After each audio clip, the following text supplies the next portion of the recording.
caruurteenii dhalatay ilaa 30 sano inuu ahayn Somaliland wax allaale waxay taariikhda ka hayaan ma jirto dibkii iyo wixii soo maray wixeenii oo dhan waa la qariyay wax la yidhi aan laga hadlin marka caruurteenu waxay gaareen stage ay yidhaahaan Soomaali baynu nahay maxaynu ku falaynaa inaynu noqono Somaliland ba wadan ka weyn baynu noqon karnaa waxa kale oo jirta markii uu siyaad wadanka qabsaday taariikhdeedii waa la dumiyay waa la baabiyay si wacan baa la inoola dagaalamay taariikh beena ayaa loo sameeyay dadkii daaroodka ahaa intuu lacag ku bixiyo ururiyay informationkii ayuu isaga qoriga isticmaalay waxa jirta dhulka siyar baa la inooga qaaday dadkeenu waxay degi jireen Laascaanood agteeda ilaa caynabadana iminka ku doodayaan waxa la siiyay degmo caynabi tog dheer bay ka tirsanayd waxa la raaciyay sool baa la raaciyay si ay dhinaca ugu go'do marka systematically baa la inoola dagaalamay buuhoodle dadkeenu way degi jireen tuulooyinka u dhow oo dhan way degi jireen meesha xargaga la yiraahay la isku laayaad maqasheen dagaaladu ka dhiceen halkaasay dadkeenu joogeen iyaguna bariga shishe xagga dambe ayay ku jireen marka waxa weeye si systematically baa la inoola dagaalamay iminka iyagu labadii madficee lagu tuuray bay had iyo jeer waxay kaga hadlayaan genocide inagana xasuuqii laynagu sameeyay wax ka hadlayaaba ma jiraan waxaynu nahay dad aamusan waxaynu nahay inaga ayaa waxayna dhacsan kari weynay wax la yidhi afkaaga oo ku xidha oo aan ku furin alla gooba la yidhaahaa marka waynu aamusnay dadka Twitter soo garaana wuu yar yahay anigu waxaan odhan lahaa hala isqaybiyo group hala isu qaybiyo group uu mas'uul ka yahay arrin uu qabanayo hadal wuxuu inoo tarayaa ma jirto we need to act quickly and swiftly because waxa ina haystaa waa wax dad kasoo taliyeen ilaa heer madaxweyne oo de madaxweynayaashoodii oo dhan ay walaal kasoo taliyeen mar raba in hadalkayda ku badiyo aad baan soo koobiya marka dad siyaasadda ku jira aqoon leh ayaa waxa kan wax laynagula dagaalamay weligiina ma joogsanayo ilaa maalin ama aynu ictiraaf helo ama aynu cududeena wax iskaga celino waan ka baxay walaalka ilaahay haysu keen ururiyo laakiin dadkiina wax bartay dhalinyaradiinu waa inaad meesha ka kacdaan aadna ma aha inaynu dawladda ku eegno dawladdan waxay kala ogtahayba ma jirto waa odayaal gagaboobay waxba garanaynin de waa la dhaafay iminka marka waa inaynu inagu wadankeeni u guntano dadka inala dagaalamaya inaga oo kala weeyay waan ka baxay walaalo Ozia, let me ask you a question. I hope you can understand me. Yes, Habibti. Yeah, so I have a question about this idea that I've seen from Somaliland that say, kids didn't been told the history. What are you guys as a parent? What do you do? Why don't you tell your kids at home? You know, I learn about Somaliland from home.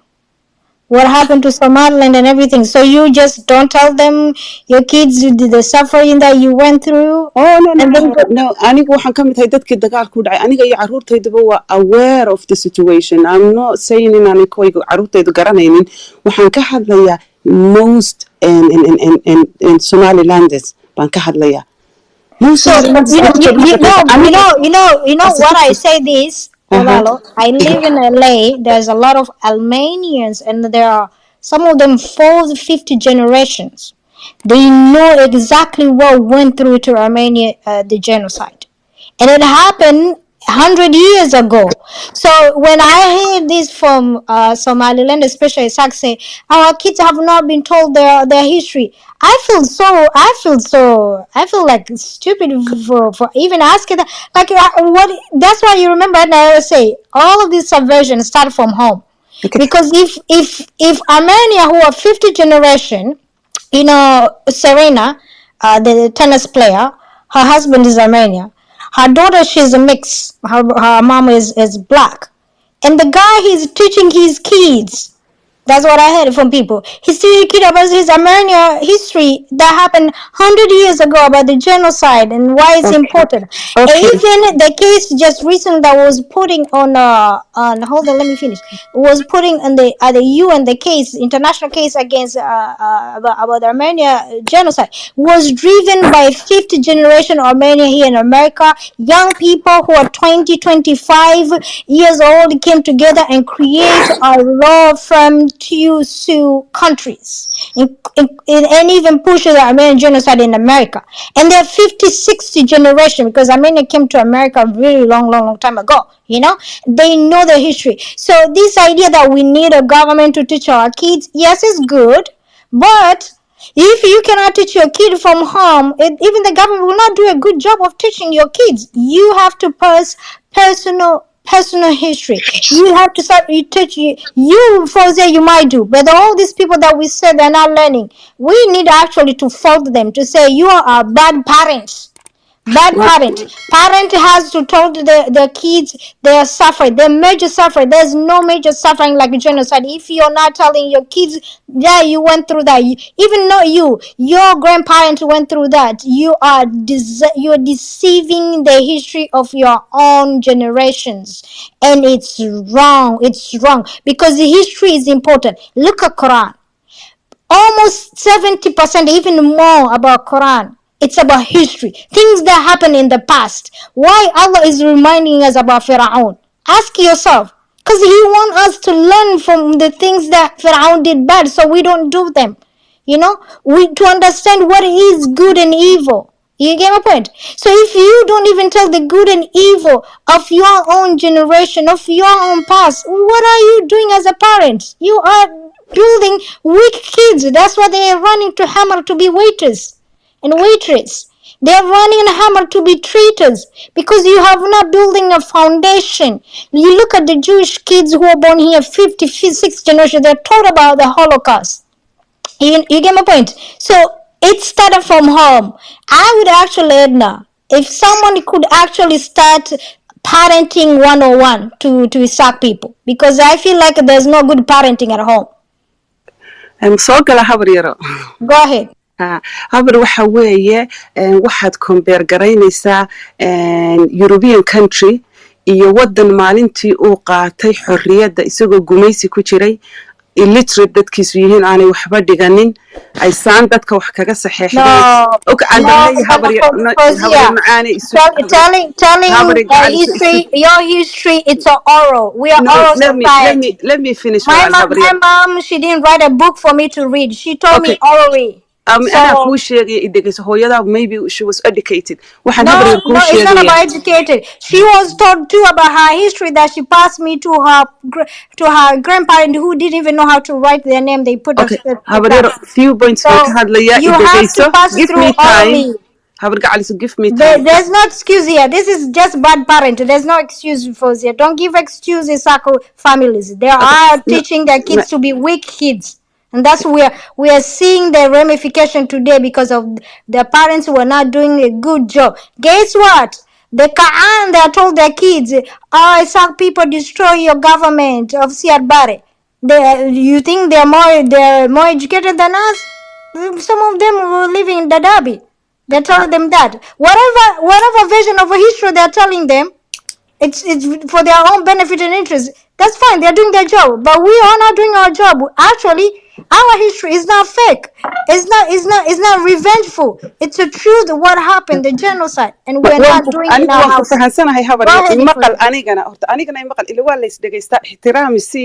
ideyahayga hadduu ku qancin waayo dhibaato kuma jirto, laakiin aase hooyo ay gabadh Soomaaliya ka timi oo ku dhalatay oo ku soo kortay oo dhashi SNM ah oo qaxoonti iyo meel walba soo martay baan ahay. run baan ku sheegayaa waxa weey Soomaaliya markaan joognay taariikhdana la bari jiray, history-gana la bari jiray, kii ka caan ku ahaa mid khaldan buu ahaa.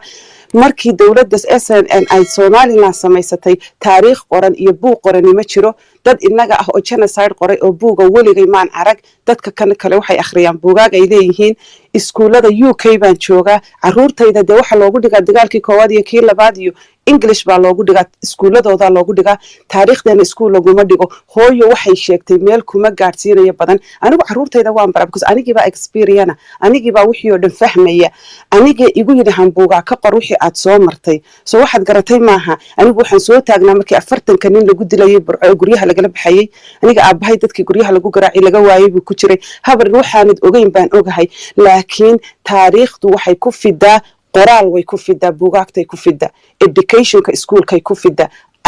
sax baad ku tahay in waalidku uu keeno oo waalidku uu qayb libaax la ka qaato oo generation to generation laysu baasiyo waa run laakiin waxyaabo badan waalidkeena wax ma akhriyaan markay halka yimaadeen qaxoonti bay ku yimaadeen waxay ka fekerayeen ilmaha waxbarashadiisa cuntadiisa iyo gurigiisa qaxoontiyay wada ahaayeen dadkoo dhan habar yar sidaadoo kale muu helin nolol wanaagsan ama education wanaagsan markii dambena dhibaatooyin badan baa society-gana ku dhacay wayna burburnay inkastoo laynala qabo Soomaaliya oo dhan inala qabto marka habar aan wax wanaajino mooyaane blame game waxba inama tarayo hooyooyinkeen baa feelgareeyay awowyaasheen baa feelgareeyo calankeenii qaaday madaxdeennii baan taariikh inoo qorin meel walba waynu ka liidanay aan soo wada kacno intaasan habar ku goynaya waan dhameeyay calaykum. Fawzia, I disagree with you with that because even if you go read, I don't know, there's a book about psychological how to raise the kids. It's exactly say one of the most profound history that you can learn is you can learn through your parents, your grandparents. Look at all the most successful people there was tell. Look at the chef. They will be like, I learned cooking. I learned about the history of my cooking through my grandparents. She told me this. She told me about the history. You know, I was looking at this Italian, big chef Italian say, my grandpa from Sicily, you know, she was telling me this. She was telling me how the suffering, how she came to America. Her grandparents was telling the history of how she came to America and passed through. There's nothing like history passing through the generation to generation. More than school. School, because you might think, oh, it's a propaganda. But this is person to blood to blood. It values you more and it stays with you more than anything. These other things are propaganda. Maybe someone there want to put their perception. But if you come from the mother of your mother, your grandparent, it stays with you until you die. And this is the thing that they felt. And this is actually used to be our culture. You think my mom, how she passed her dad history. You know, my on my mom's side, he was a seaman, and he will go and he will tell my mom about history when he was in India. My mom passed through those stories to me, and I'm so proud of it. And I'm gonna pass to my kids too. You know, she did that. Her daddy did that to her, and she did to me. You know, and I'm gonna do the same thing too. You know, this is the thing. Being Kahautig or anything. These Armenians who came here, they were Kahautig too. They did their duty as a parent. The grandparent passes it to the child. The child passes it to the son and daughter passes it to their son and daughter. And that's why they are standing up for Armenians. Genocide that happened 100 years ago. You know, there was no classes in LA that teach about Armenian genocide. That came later. And it's not even happening in a primary school. It happened in college, in some colleges, not all the colleges. But it was because of those kids who heard a story from their grandparents to their parents that made sure the Armenian genocide is valued here in America. You know? So this is an excuse. I went to families in Somalia. Forget about the diaspora. In Somaliland, where women, most of them, they don't work. So there's no excuse. Okay. Some of them work, actually. The parents, the men actually chewing cat. They don't even tell about their kids' story. You go to a house, and this is actually middle class houses. I'm not talking about poor houses. That's another story. Middle class houses. The kids look confused. And you look at their father, some of them even S&M, they don't even pass through the history about their what they went, their struggle of S&M, you know? What went through, what happened to them, you know? You know? They don't do that. And it's used to be in our culture. It's an African culture where you put the fire and then the grandparent to tell you the story and pass. It was always, we're oral society. So we failed to do even our job as an oral society to pass those stories. So forget about the book. We failed to do our oral duty, which is we've been doing for generations. For some reason, we stopped it. And bad parenting came in, and nobody's doing the good parenting, you know? So when I say this, there's a subversion within our own families. I've seen in my own eyes. Many times when I go to Somaliland, I'm so surprised. Kids know nothing about what their parents went through. I I went to a house. This lady is my Edo. I'm asking her, tell me what we went through. Her daughter, she's on the side. Her daughter is she's going in her 40s and 50s. For the first time, she's hearing her story, what her mom went through genocide. She was young when it happened, you know? She's surprised and she asked the mother, why you never told me these things? Because it was so gruesome, very horrible. She was telling us because I asked, you know? But she failed too. She's my idol, but she failed to put that story to her daughter, pass that story to her daughter, you know? So it's a parenting 101. No, the best story that you could hear is the story that comes from your parents, from your grandparents, from your family. They are the most crucial and prominent, and they stay with you for the rest of your life. And they shape you. You know, that's why we see kids who are now shaped very well in Somaliland. And we're surprised because they miss the most essence things when you're a child. Horta, Isaac genocide, I think people think it's a joke. Reer Somaliland, because they have invested their time in waxaan soo eegaan. Isaac genocide wuxuu ahaa one of the most brutal genocides on earth. Foosiya waxay ku oranaysaa Soomaalidan kalena waynala qaban. Bal waalidaas arag. haba maaha waxaan ku leeyahay markaynu dabadda nimi caruurahan daraagiska qaata iyo xidhxidhka iyo silcaanidhi way inala qabeen dabadda markaynu nimi uma jeedo xasuuqiyo wixii laynagu sameeyey halkaasuun baan kuu caddaynaya habaryaro.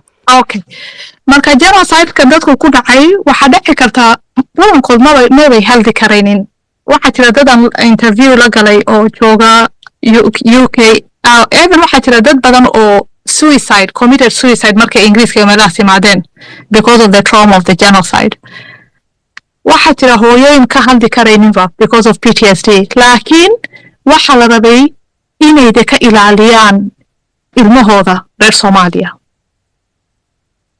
Reer Somalia, they're not the only people who went through a genocide, laakiin waa dadka keliya oo ilaaway genocidekooda oo haddana hadda ilmahooda ka ilaalinin dadkii waxaan u geysay.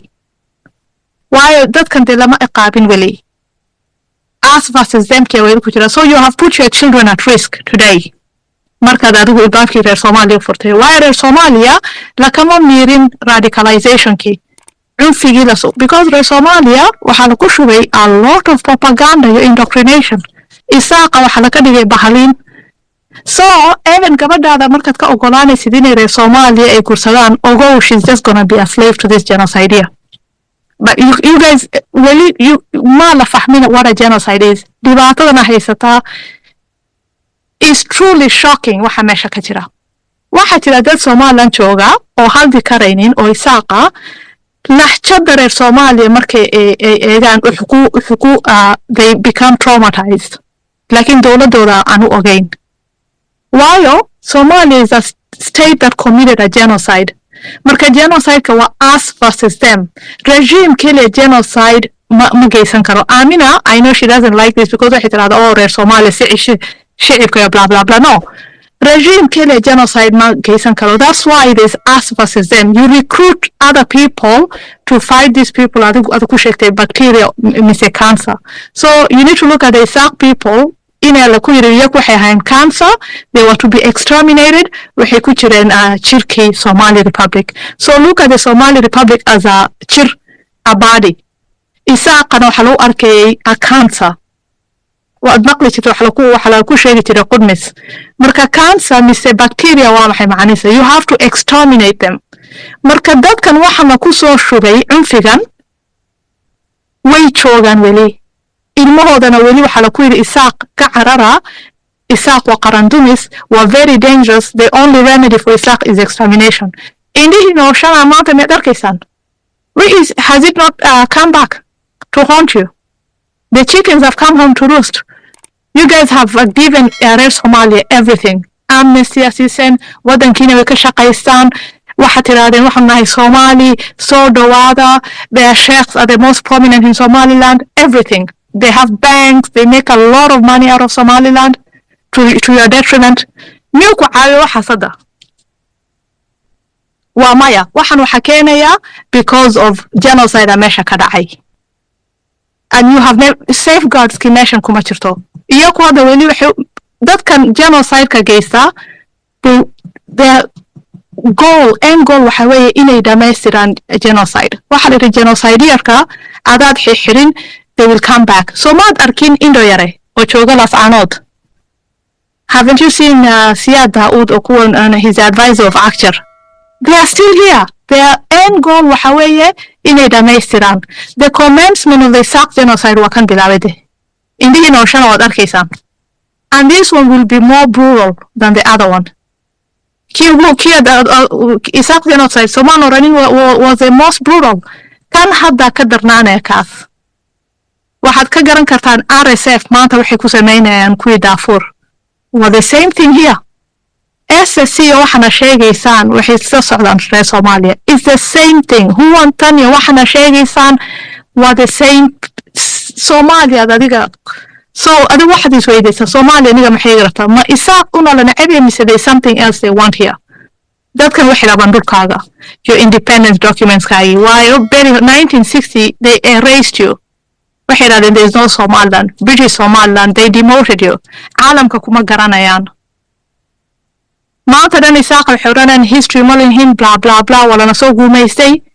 Eega Eritrea. Eritrea was annexed by Ethiopia. Ethiopia Eritrea isku wadan ma ahaan jirin. Se Eritrea yada independence lama siinin marnana. Laakiin Ethiopia annexed Eritrea. 30 sannadood ay dadkan dagaalamayeen. Maanta ma arkaysid Eritrean oo hoos imanaya Ethiopian. It's impossible. Wadankoodana waad aragtay waxa haysta dictator oo aad u dhibaateeya. Nolol kuma jiraan Eritreanka. You will never see these people. Kama baqanaan Ethiopia oo dad aad u badan. It's shocking. Marka anigu waan sheegay ilada waxa weeye qabiilkan Isaaq. Dhibaatadan dhan waxay nagu dhacaysa because of qabiilkan Isaaq la leeyahay. 1960 before the genocide iyakana burburiyay. Maantadan xaadirkan oo iyaka. So it's either Isaaq changes runta inuu Isaaq uu ku khaldo runta uu ku dhaqmo, otherwise Isaaq shall not exist. This is what يعني wad oran kartaan maanta dhan ilaahay aan baryayna. Like if you don't change your behavior, nothing is coming. There's no rescue here.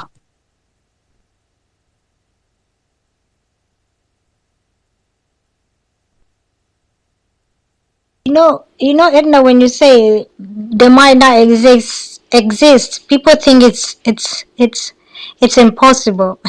There's a lot of group of people are not exist today. They're gone.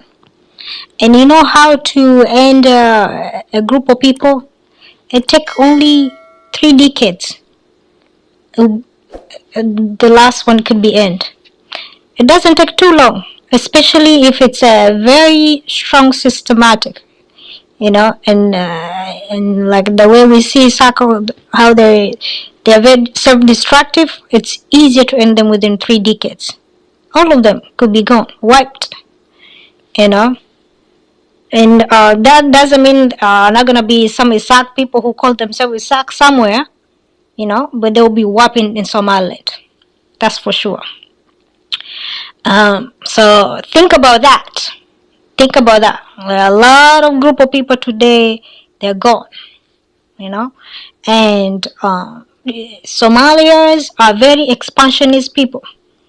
In 1973, look at that, 1973 up to 1980s, city of Kismayo, people will not even speak Somali language. The language were spoken over there, it was Arabic, Kiswahili, because it's a Bajuni land, and some other Bantu languages, and maybe some Aware. It's like kind of like Oromo. It's acoustic, kind of like Oromo. There you find them in the coast of Kismayo all the way to Lamu. So they're kind of mixed with Swahili people, and the acoustic, but yeah, the language is closer to Oromo people, and they are say that they are also closer to the native people who are bush people.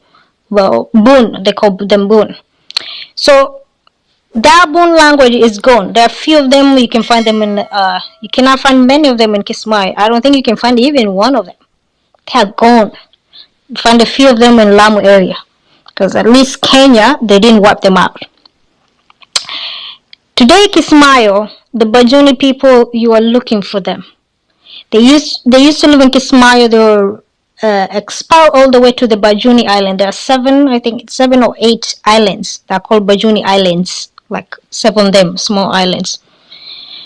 They already lost 4 of them. Taken, expansion with the people all the way Ogaden, from Ogaden's Harti, or some of them even from Somaliland, Dulbahante, or Sengei, Macharteng from Puntland. They already lost 4 of them, and I had now maybe even 5th one. Maybe they have only 3 of them. You see, and it's 80 until today, being removed from their homeland, and that's their homeland. Kismayo is not a Somali homeland. Ethnicity-wise, that's not a country belong to Somalia. Its country belong to the Awara people, the Bajuni people, and some few Gosha people. It has no connection to ethnic Somali people. Today is gone. Kismayo today is controlled by Ogaden from Ethiopia, and some Marahan from Gedo, you know, and Warsangeri, Machartani, Dulbahante. So it's Darod. It become Darod. Today, the whole Jubaland is Darod. You see? 80 until today. How many years? Not too far. How many decades? Maybe 3? Yeah, 3 decades. Gone from their homeland. So you can be wiped too. 3 to 4, because you'll maybe a little bit have more people. Maybe it might take a 50 decades, and then you're gone from your own homeland. So being erased is super easy, guys. Don't play around. You can be erased. You think like, oh, they cannot, this is, you can be erased. Like that. Because you are indifferent. You know, that's what happened to Bajun. You know, and then they started now wiping the Bajunis from Lamu. They've been started. But in Lamu, it's kind of a little bit different, because the Somalis also from NFD, they're coming in. They want to wipe them out. They're using Islam with Al-Shabaab. All this Al-Shabaab business is actually expansionism. Yeah, it's a greater Somalia. It's part of that. Anybody who follow any expansionism is Al-Shabaab. So they're using Al-Shabaab, but also there are people from the other Bantu area that want to also wipe out the Bajuni people too. In Lamu, but at least the ones in Lamu, they kind of a little bit educated. So I think it was 2 years ago, Etna, I think so. They wanted to create a mines or something like that. So they went and protest, and they took a case to it was UNESCO or UN indigenous right or something like that, and they won. Because if they allowed that industry to take place, and it happened to one of the most heritage area, they could be wiped also in Lamu too.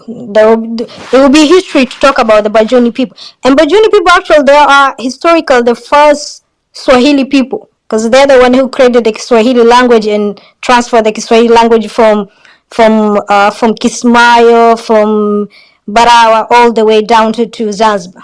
All these Swahili speakers that you see down to the area were Bajuni doing settlement in these areas, because they were empty and then they were settlement. So they are the original Swahili people. So if you destroy them, you kill them, you kill the original founders of Swahili people and Kiswahili language and everything else. So it's super easy to wipe out people, a group of people. Some people, they think they are special. You could be wiped out, and that's actually a plan. Because Kismayo area, how they wanted Bajuni. Kismayo area, in that area of Jubaland, that has a beautiful, it's an agriculture area. It has permanent rivers, and they also have a lot of gas in Ras Gamboni. They have a lot of gas, oil, in most of the whole Somalia. So they have resources. That means they want resources. So they have to kick them out. It was a plan. It was planned by Siad Barre. They were able to kick them out. Today, all the oil that's going to be produced, it's going to go to people who came from Ethiopia or from Puntland, from SAC. It's not belong to the original people, because the original people have been wiped out from Kismayo. So you are, like Edna says, you can be wiped, but they want the land, the resources. That's what they want. And if you look in the northern hemisphere, Djibouti, Somaliland, and northern Somalia, which is Puntland, only places that has the resources is Somaliland. That's the reality. Djibouti doesn't have many resources. It's Somaliland that has resources. It's the most blessing in terms of the northern hemisphere. Even more resources than Eritrea, which Eritrea they have some mines, few mines. But you have mines, you have oils, you have a gas. You're the most blessing. So you have to be replaced, and it's gonna be easy replaced, because the problem is the same way with the Bajuni people. They didn't fight. They were indifferent. They saw these people are Muslim. They think they would behave like the other people because the Bajuni was a Swahili, but there was Arab who came, but they lived with them very beautifully. They didn't wipe them out. They leave them as a guest. They thought these people are guests, and they were not guests. They're expansionists. They will wipe them out. The Indians came in. They lived with them. They didn't wipe them out. The Bajuni people stay until 1980s. They thought the same thing, but they were naive. And when you are naive and indifferent and you don't see big picture, it's so easy to be wiped out. And the sad thing is, at least the Bajuni, they didn't expect it and happened to them. It happened to you in genocide in 1980. So if it happened again, then you like it. Astaghfirullah. Like people say, yeah, you like it. Yeah. If it happened second time, you loved it. The first time, okay, I didn't expect this. But it happened the second time, man, you loved it. You just want to be wiped out. So 5 generation, maybe even 3 generation, because you're so indifferent and you're not strategic, you can be wiped within 3 generation. You'll be gone in Somaliland. It's already started with SCC. They're coming to Ali Gabo, you're going to be wiping Ali Gabo, they're going to go to Ainabe, wipe you in area, they're going to go to Burao, wipe you slowly. Nowadays, they even clean Hargeisa, lie. They started like that. You're going to be wiped, Berbera. Some of them even start claiming Berbera. You're going to be wiped like that. So I just give 3 generation, the least. The most, maybe 5 generation. And it happened. And these people have already done. You don't need America sophisticated to be wiped out. It's so easy in Africa to be wiped out as a group. It's so easy, You look at countries like Kenya, you look like Tanzania. All these countries were actually not were Swahili oriented on the coast, and then in the mainland used to be Nilote people that used to live in some few Kushtik, but they were being wiped out. They've been moved to the north, But at least these people came with agriculture and everything else. They were not very cool. They were more like a integration and things like that. But this one is a force wiped. It's expansion with the force. That's why it took how many? 19? The Ogaden, when they came from Ethiopia, stayed in Kismayo, 19 until today. It took them very few years to wipe the whole group of people who founded Kiswahili language. Imagine. All of them be wiped up, and the ones who wanted to survive, they run away to Lamu. And now they're coming to Lamu too, using Al-Shabaab. They want to wipe them there too, because Lamu too has a resource too. It has gas and oil. They want to wipe them out. And so think about those things. And think about protection. And when you talk about protection, it's not tribalism. You're protecting your existence. You know, when Jewish people are fighting for Israel, they are protecting their existence. It might look cruel. Same way, the Palestinians too, they're fighting for their existence. So everyone is fighting for their existence here. So you have to fight, and you have to be more strategic so you can be the bigger fighter. Or otherwise, you're gonna be wiped out very quickly.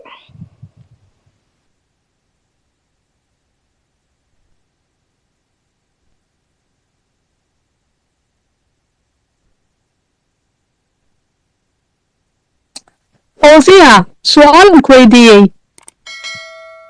haye habo Haa, maxaad ku qiyaasi lahayd inta Isaaqa ku dhimatay Isaaq genocide? that's a good question. anigu waxaan ka imi magaalada la yidhaaho oog reer burcaan ahay snm tumay gaadhin wixii burco ka shisheeya sidii loo xasuuqay is not written may gaadhin dadka debadaha ka yimi ee dee journalistayaasha iyo waxaasi may gaadhin dadkuna waxay ku safaayfeen only two ways inay buuraha koreen oo la gaadhi kari waayey iyo inay safeeriya usoo bixeen oo Ethiopia yimaadeen inta ka dhaxaysa waxa loo leeyahay ciidan iyo also dhulbahantihii iyo daaroodkii ile ba caadi reer miyigi u leenayo geel iyo xoolaha ka qaadayay and they had no weapons because wadan bay ku jiraan ahabar yaro wadan dawladi ka taliso they were not allowed to own a knife never mind a gun marka wadankaas si xun baa loo laayay so it is not documented laakiin anigu waxaan qabaa inay tahay millions rather than thousands waxaan qabaa in anigu run ahaan waxaan qabaa 3/3 of isaaqii joogay in la laayay may fahantay habo Haa, aniga marka la sheekaysto gabdhaha reer Somaliland, I find them to be very logical people. يعني إلهي مسكحنا أنيدا ها, you guys were almost exterminated. And مرمو يعني واحد في ستاري 1960. It's not only in 88. 88 was final solution key. لكن كهورينا كان واحد يقول عاي. You know? What هذا ضبط ميرن. هذا 18 United Nations UNDP هذا 18. waxaa jirta statistics waxay ku qoreen Somalia iyo Somaliland marka waxaad arkay marka Somali Republic korkaas oo marka isku beegtay 1960 Isaaq dad aad u badnaayeen adad active in this document hadana waxaad ku daraysaa xisaabta Isaaqa iyo ku reer Somaliland waxay nomads so xisaabta even macnihiisa marka boqolkiiba 80% were nomads in Somaliland معنيسا true figures لما سو بندقين يعني you are one of the most numerous groups مركز حسابي سيد وixii soo haray dad aad u yar dad badan ay dileen dadkan 1991 marka ku soo noqotay meesha odayaashu waxay raadeen si degdeg ah u guursada soo afar wiilashii la ku guursada you replenished quickly laakiin dad badan ay iga dileen and dadkan from 1960 waxay ku eeg adigu waxaad heshay madax banaanida 1960 waxaad ahayd Somaliland a state called Somaliland Somali Republic adigu markaad rabtay inaad create you wanted to create something known as the Somali Republic mean waxaanad ku sheegtaan shanta Somaaliyeed there is no such thing laakiin waad rabteen markaad tagteen meesha Somalia they demoted you. waxay ka dhigeen region. Do you know why this is? Existence kaaga dhan ay qariyeen dadkan. This is already pre-genocide. Siyaad bare una eegina it's a policy, it's a Somalian policy pre-genocide. 1939 way ku qabsadeen Italia Somalia. Italiaanki way ku qabsadeen 1939. Kolleyba the resources kaaga ay arkeen. Okay, meesha la yidhaahdo Howden Reserve Area. A lot of oil hadana from the same basin as Saudi Arabia in the 50s waa la gartay even in the 30s waa la gartay inay saliid meesha ku jirto ogaadeenkii meesha jooga way milaqsadeen egg Howden Reserve Area way dadeen ogaadeenay ku dadeen one of the most prominent people oo adiga kugu sasabay inaad tagtid Soomaaliya ogaadeen uu ahaa waxaa loogan jiray Cumar Dheere. He had a newsletter leerado Aliwa, the flag.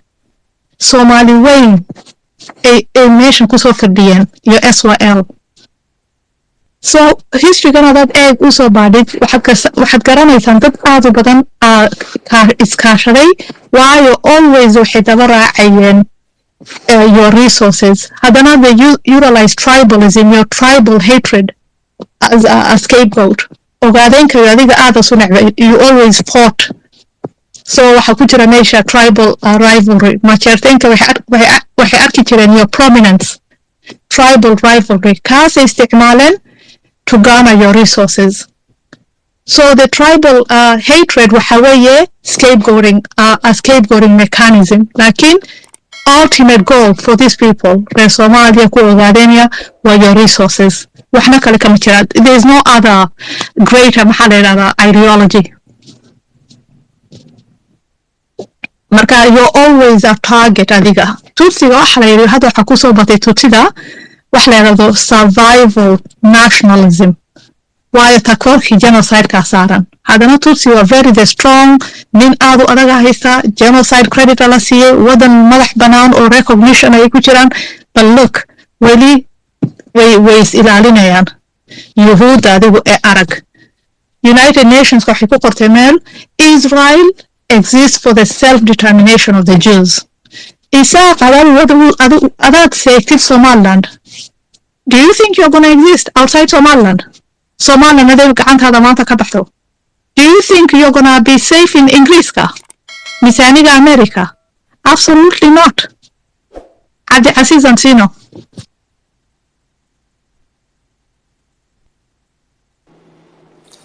I'm sorry, but nobody survives without the other.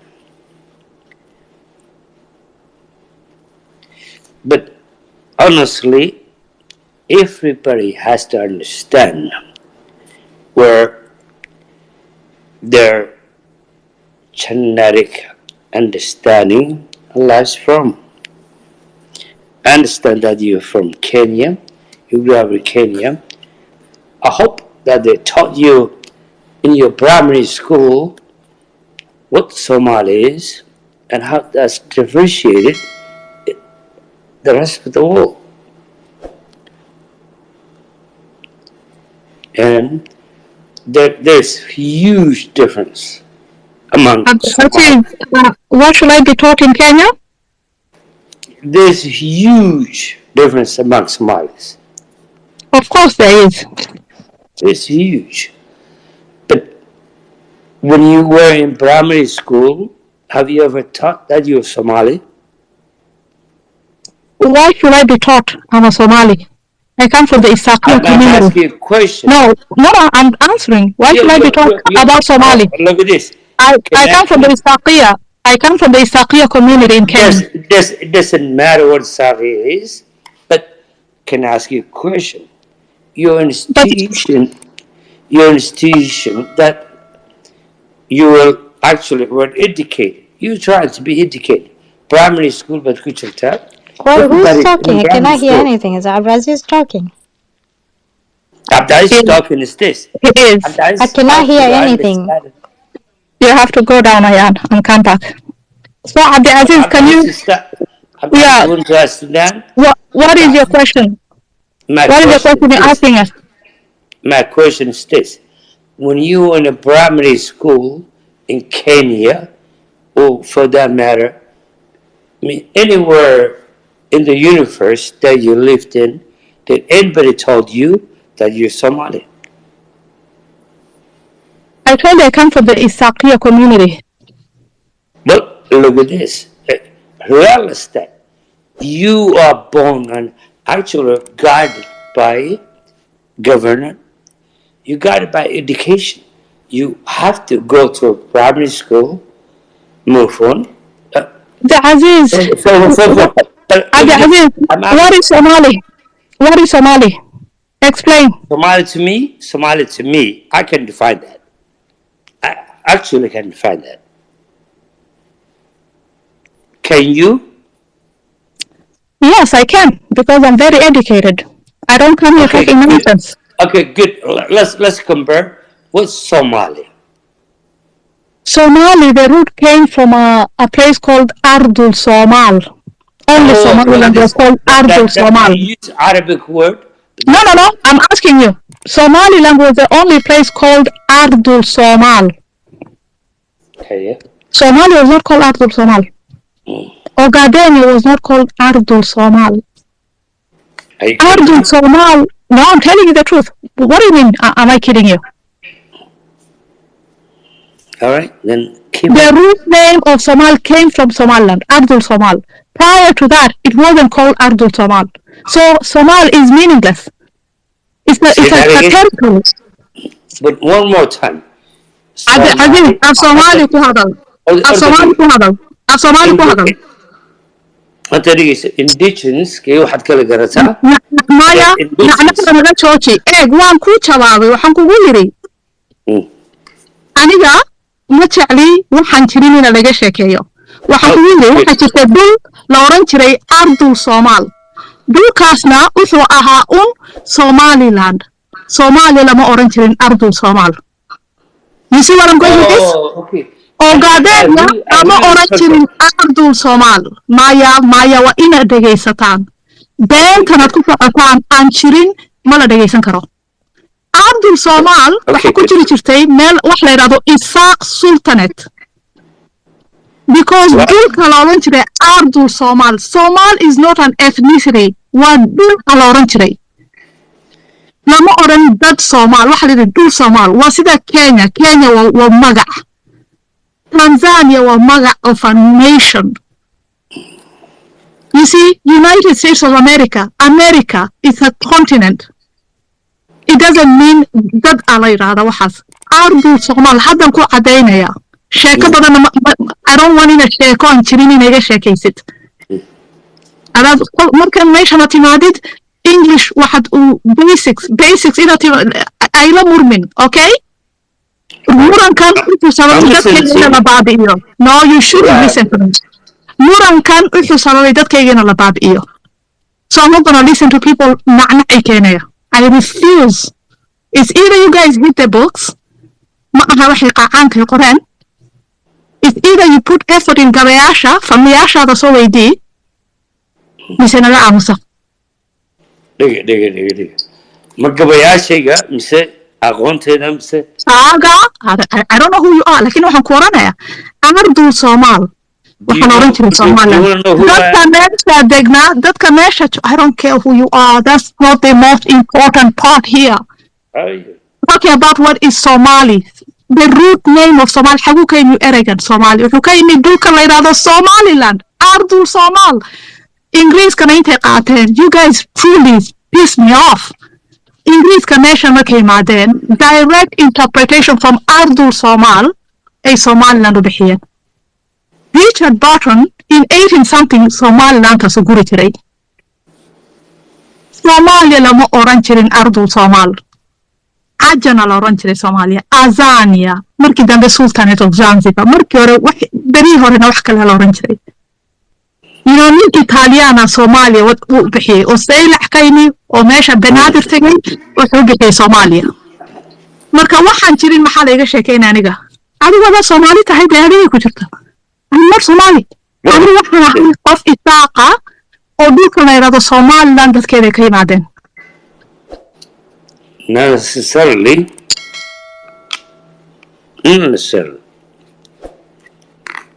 If you do not respect people, but not necessarily, but keep on going, please. So you want me to appease you? That is respect. Not necessarily. You want me to appease you? Well, you can do whatever you want to do, but... Of course, I do whatever I do. I pay my internet. I'm here doing whatever I want to do. maxay ka qaadi kartaan? Free as a bird. I'm a free person. I come from free people. Idan ina chuchubi karta ma tusade. Hadan kuleeyahay. Adiga Somali, if you love Somali, waxana sheegtaan. They go to Somali. أنا waxaan kugu yiri waxaan ay qof isaaqa oo dhulkii la oran jiray Ardul Soomaal dadkeeda ka faracmeen. You see? But look at this. Dii kale iguma jiro aniga. Dii kale iguma jiro. Iskuma xijin karo waxaan aan ahayn. Dul bahanta inay dhalin, hawiye inay dhalin, gudabirsi inay dhalin, warsangeli inay dhalin. So what the hell do you want me to say? Should I even bear share warafta? No. So? End of story. Somalia da soo raasatay.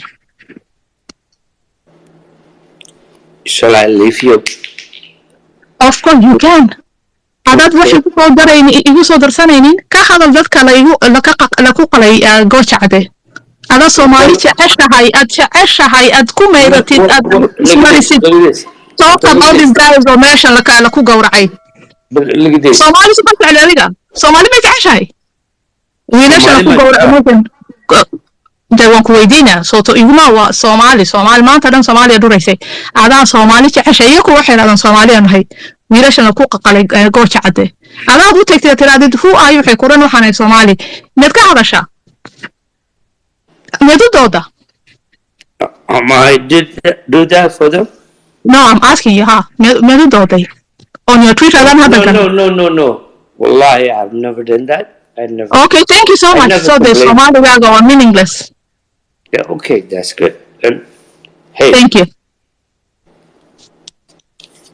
I never did that. So, why are you coming to my spaces? You know, you and I, we don't see eye to eye. And then I'm intruding your space, and I'm sorry. You come to my spaces because waxaad ka barataa. You take my ideas. You take my ideas. What khakasha? Cognitive dissonance and kuuriday. That's why you come back all the time for more.